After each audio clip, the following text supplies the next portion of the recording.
पता नहीं कौन सी आफत आ गई, पूरी मंडी धान से भरी पड़ी है और मैं भी अपने खेत की कटाई करके सारा का सारा धान इस मंडी में ले आया, लेकिन इस मंडी में धान को खरीदने के लिए कोई व्यापारी आ ही नहीं रहा है। अगले से ये तो बड़ा दिक्कत की बात है। ये देखो मैंने तो घर से चारपाई भी मंगा ली है, इसी पे आराम से बैठा रहता हूँ, क्योंकि अगर मैं अपने धान के पास से हट जाऊंगा कोई धान चुपके से ले जा सकता है। लेकिन मोदी जी एक बात बताओ, यहाँ पर मंडी में कब तक पड़े रहोगे? आज आपको 4-5 दिन हो गए और इस मंडी में आपके धान का एक दाना तक नहीं बिका है। मैं कहता हूँ बराबर वाली मंडी में इस धान को लेके चले जाओ, वहाँ पे ये तुम्हारा धान बिक जाएगा। अगले तुम्हें क्या लगता है मैं खाली बैठा हूँ? आसपास की मंडियों में 50 फोन लगा के पूछ चुका हूँ, लेकिन किसी मंडी में धान का व्यापारी आ ही नहीं रहा है, कोई धान खरीदने के लिए आ ही नहीं रहा है। अब एक बात बताओ, इतना सारा धान है मेरे खेत का, कम से कम ये 300 कुंटल धान होगा।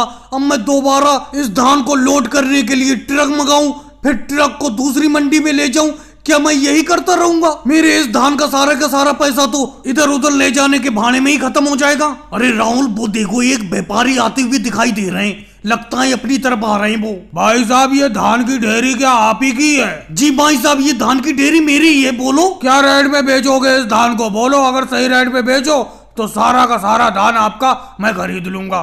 भाई साहब, वैसे तो धान ये मेरा महंगा बिकना चाहिए था, लेकिन कोई खरीदने के लिए आ नहीं रहा है, इसीलिए मैं इस धान को आपको 2000 रुपए प्रति क्विंटल के हिसाब से बेच दूंगा। नहीं भाई साहब, 2000 प्रति क्विंटल के हिसाब से तो आप धान का रेट महंगा बता रहे हो। अभी मैं बराबर वाली मंडी से ही आ रहा हूँ, वहाँ पे धान तो बिल्कुल 1000 रुपए क्विंटल बिक रहा है। अगर आप 1000 रुपए क्विंटल के हिसाब से धान को बेचो तो सारा का सारा धान आपका मैं अभी खरीद लूंगा। भाई साहब, मेहनत करके इस धान को खेत से उगाया है, ऐसे तो मैं आपको फ्री भाव में इस धान को बेच नहीं दूंगा। अरे 1000 रुपए प्रति क्विंटल के हिसाब से मैं धान को बिल्कुल नहीं बेचूंगा। जाओ, आपको धान खरीदना है तो बराबर वाले मंडी में ही चले जाओ, वहीं से धान की खरीदारी कर लो। यहाँ तो 1000 रुपए क्विंटल में आपको धान नहीं मिलेगा। मैं तो अपना धान 2000 रुपए प्रति क्विंटल के हिसाब से बेचूंगा। और भाइयों को वीडियो को लाइक करो, चैनल को सब्सक्राइब करो।